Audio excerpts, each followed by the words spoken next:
Pinapurihan ngayon ni Pangulong Aquino ang DPWH dahil sa tagumpay nito sa pagpapatupad ng mga programang nagpapalakas pa sa paghatid ng mga serbisyo sa taong bayan. Nagsalita ang Pangulo sa ika-115 anibersaryo ng nasabing kagawaran. Ang buong detalye ng balitang ito, ihatid sa atin ng aming kasamang si Elena Luna, live mula sa Palasyo ng Malacanang. Magandang hapon sa iyo, Elena. Magandang hapon, Kirby. Umaabot na sa 16 billion pesos ang savings ng Department of Public Works and Highways.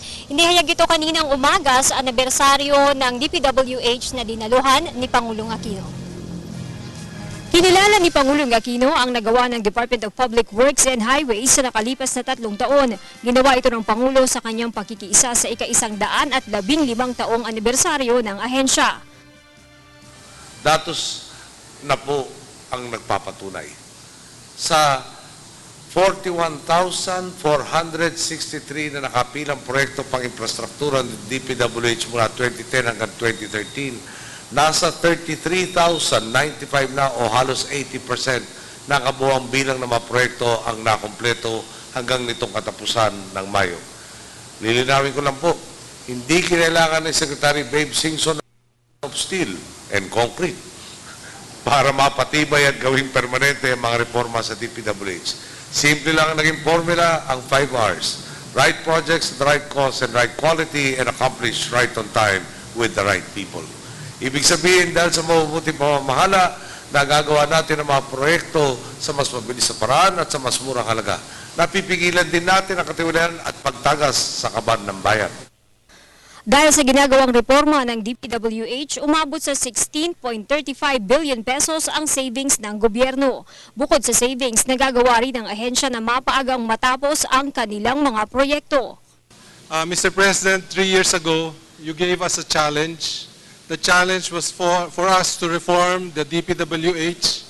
Hindi po naging madali at kaya lang hindi din kami bumigay. We stood firm.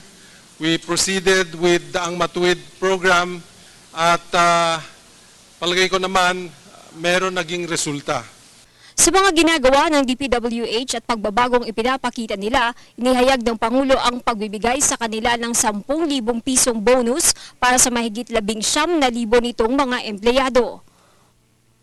Sa isang punan, sinusuklihan ang mabuting gawain. Kapag nagsumikap ka, may kaakibat itong karampatang biyaya sa iyo. Kaya naman, hindi po ako nagatubiling landaan ang 10,000 anniversary bonus para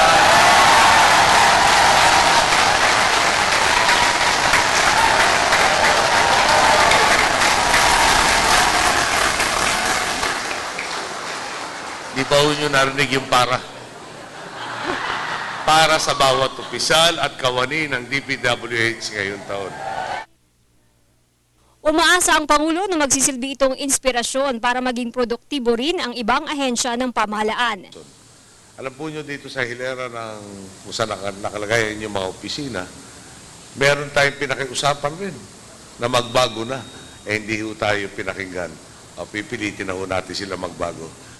Pati na rin ang pagbibigay ng mga parangal sa pinakamagagaling na opisina ng DPWH ngayong taon. Matapos manggaling sa main office ng DPWH ay balik palasyo na rin si Pangulong Aquino. 3 p.m. mamaya ay magko-courtesy call kay Pangulong Aquino ang Deputy Prime Minister at Foreign Minister ng bansang Thailand. Alas 5 naman ng hapon ay pupunta si Pangulong Aquino sa Manila Hotel para 40th anniversary ng Philippine Regulation Commission.